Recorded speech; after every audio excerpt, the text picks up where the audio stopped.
নমস্কার দর্শক বন্ধুরা, আজকে চলে এসেছি ছোট্ট একটি ভিডিও নিয়ে। ভিডিওটি প্রথম থেকে একদম শেষ অবধি দেখতে থাকবেন।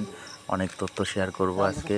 জেঠুর কাছে শুনে নেব জেঠু কীভাবে ছাগলগুলো পালন করছে, এবং জেঠুর কাছ থেকে শুনে বুঝতে পারলাম যে জেঠু প্রতিনিয়ত মাঠে চড়িয়ে ছাগলটা পালন করে।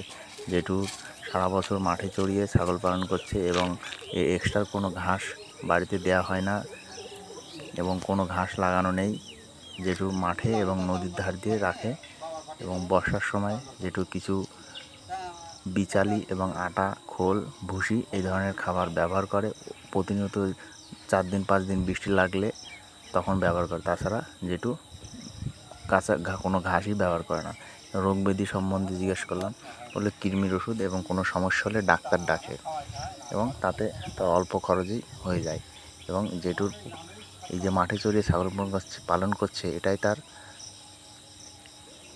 লাভ এবং এখান থেকে ভালো টাকা প্রফিট করছে। কোনো বন্ধুরা যদি শুরু করতে চান, অল্প কিছু দিয়ে শুরু করুন এবং তাদের রোগ ব্যাধি সম্বন্ধে অভিজ্ঞতা অর্জন করুন এবং নিজে কিছু শিখতে পারলে তবেই ছাগল পালনটা লাভবান হওয়া যাবে। এবং ছাগল পালন একদিনে সফলতা আসে না, এটা 2 থেকে 2.5 বছর করার পরে সে বুঝতে পারবে সে ছাগল পালনের লাভ আছে কি লস আছে, এবং মিনিমাম 2 বছর হলে পরে ছাগল ফার্মে লাভ আসতে শুরু করে। বন্ধুরা, আজকে ভিডিওটা এখানে শেষ করলাম।